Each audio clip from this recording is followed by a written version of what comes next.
Hello everyone, welcome to my channel Shweta vlogs. ఈ రోజు శ్రీరామనవమి విశిష్టత గురించి తెలుసుకుందాం. అయోధ్య రాజు అయిన దశరథ మహారాజుకి కౌసల్య, సుమిత్ర, కైకై అనే ముగ్గురు భార్యలు ఉన్నారు. రాజ్యం ఉన్నప్పటికీ దశరథ మహారాజుకి సంతానం లేకపోవడంతో తీవ్ర మనోవేదన కలిగింది. ఒకరోజు రాజ్య ప్రస్థానానికి వచ్చిన వశిష్ఠ మహర్షి ఋషిశృంగార మహర్షిని పిలిచాడు. పుత్ర కామేష్టి యాగం చెప్పమని దశరథ మహర్షికి చెప్పాడు. ఈ యాగం ద్వారా దశరథ మహర్షికి సంతానం కలుగుతుందని కూడా చెప్పాడు. అప్పుడు దశరథుడు నియమ నిష్టలతో ఈ పుత్ర కామేష్టి యాగం జరిపించాడు. యాగఫలంగా పాయసం ప్రసాదించాడు. దాన్ని కౌసల్యకిచ్చి సగం తనను తీసుకొని మిగతా సగం కైకేయి సుమిత్రలకు ఇవ్వమని చెప్పాడు. నెలలు గడిచాయి. అంతఃపురంలో పసిబిడ్డల కేరింతలు వినిపించడం సాగాయి. కౌసల్యకు రాముడు, కైకేయికి భరతుడు, సుమిత్రకి లక్ష్మణుడు మరి శత్రుఘ్నులు జన్మించారు. శ్రీరాముడు వసంత ఋతువు చైత్ర శుద్ధ నవమి గురువారం రోజు పునర్వసు నక్షత్రం కర్కాటక లగ్నంలో మధ్యాహ్నం 12 గంటలకు జన్మనిచ్చాడు. ప్రతి సంవత్సరం ఈ రోజే శ్రీరామనవమిగా జరుపుకుంటాం. తన జననం లోక కళ్యాణానికి శ్రీకారం. తన జీవితం యుగయుగాలకు ఆదర్శం.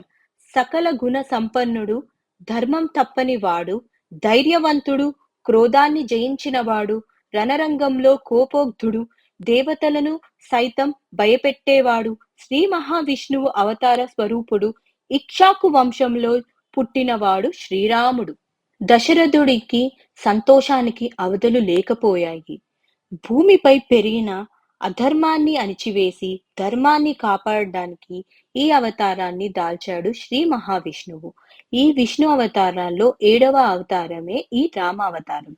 జననం మరణం లేని భగవంతుడు దుష్ట శిక్షణ, శిష్ట రక్షక అనేక రూపాల్లో అవతరిస్తున్నాడు అని అంటారు.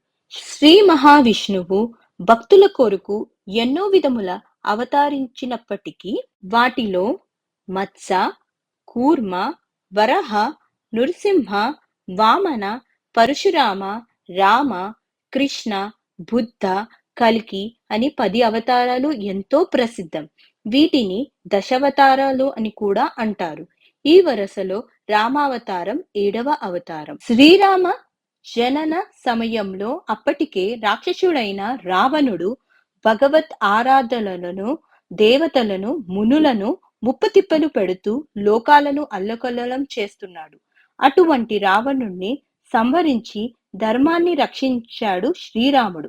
మానవుడు ఎలా ఉండాలి, ధర్మాన్ని ఎలా ఆచరించాలి, బంధాలని ఎలా కాపాడుకోవాలి ఇవన్నీ చూపించాడు శ్రీరాముడు. వేదాలు, పురాణాలు తెలియకపోయినా పర్లేదు, ప్రతి మానవుడు శ్రీరాముని చరిత్రను ఆదర్శంగా తీసుకుంటే, ధర్మాన్ని అనుసరిస్తే చాలా మంచి జరుగుతుంది. ఇంతటి గొప్పవాడు కనుకే శ్రీరామనవమి తిథిని సీతారామ కళ్యాణంగా జరుపుకుంటాము. భద్రాచలంలో ఈ రోజైతే శ్రీరామనవమి పండుగ చాలా బాగా జరుగుతుంది. సీతారాముల కళ్యాణం చూడముచ్చటగా ఉంటుంది. దీనికి జనాలు తండోపతండాలుగా వస్తారు. ప్రసాదంగా వడపప్పు పానకం పెట్టి జనాలకందరికీ పంచుతారు.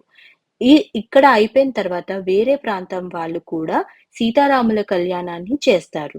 శ్రీరామనవమి రోజున సీతారాముల కళ్యాణం చేసినా చూసినా సకల సౌభాగ్యాలు, అష్టైశ్వర్యాలు కలుగుతాయి. ఈ వీడియో కనుక మీకు నచ్చితే please do like, share and subscribe to my channel.